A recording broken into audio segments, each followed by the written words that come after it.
Hi friends, నా నా మిత్రుడు ఒక ఆయన ఫోన్ చేసి అడిగారు, ప్రతిసారి మీరు పిల్లల భవిష్యత్తు గురించి, పిల్లల భావితరాల గురించి అలా మాట్లాడతారు, కానీ రేపు మనకేమైనా జరిగితే మన పిల్లలు నిజంగానే మన గురించి ఏమైనా మేము పోయాక వాళ్ళు ఏదన్నా ఒక మంచి కార్యం చేసి మనల్ని తెలుసుకుంటారా?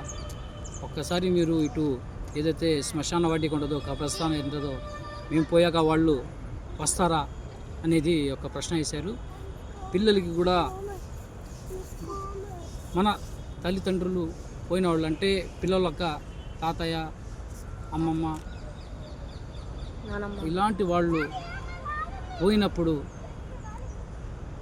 మేము వెళ్ళి ఎలాగైతే వాళ్ళ కోసం ప్రార్థన చేస్తామో, దువా చేస్తామో, అలాగే పిల్లలు కూడా ఇలాంటి నేర్పించాల్సిన బాధ్యత ప్రతి తల్లిదండ్రుల మీద ఉంది. అందుకని చెప్పేసి మా ఫ్రెండు కోరిక మేరకు ఈ వీడియో చేస్తున్నా. ఆయన చెప్పిన మాట ప్రకారంగా నేను పిల్లల్ని తీసుకొచ్చాను. ఒక్కసారి చూడండి పిల్లలు, ఎందుకంటే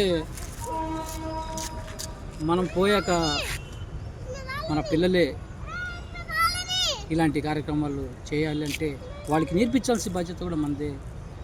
నా ఫ్రెండ్కి కూడా నిజంగానే ఇలాంటి థాట్ వచ్చినందుకు ఆయన్ని కూడా కృతజ్ఞతలు చెప్తూ, పిల్లలకి శ్మశాన వాటిక అలాంటి వాటి కూడా ఒక మంచి కార్యక్రమాలు చేసినప్పుడు, పుణ్య కార్యక్రమాలు చేసినప్పుడు మా నాన్నమ్మకి, తాతయ్యకి ఇలాంటి దేవుడా వాళ్ళకి మంచి స్వర్గం ప్రసాదించనేది తెలుసుకోవాల్సింది బాధ్యత మనకుంది. మన పిల్లలకి నేర్పించాల్సిన బాధ్యత మన మీద ఉందని చెప్పేసి తెలియపరుస్తూ, ఎందుకంటే మనం పోయాక ఎంతమంది ఎదిగినా ఏం చేసినా చివరికి రావాల్సింది ఇక్కడ మాత్రం అది నిజం.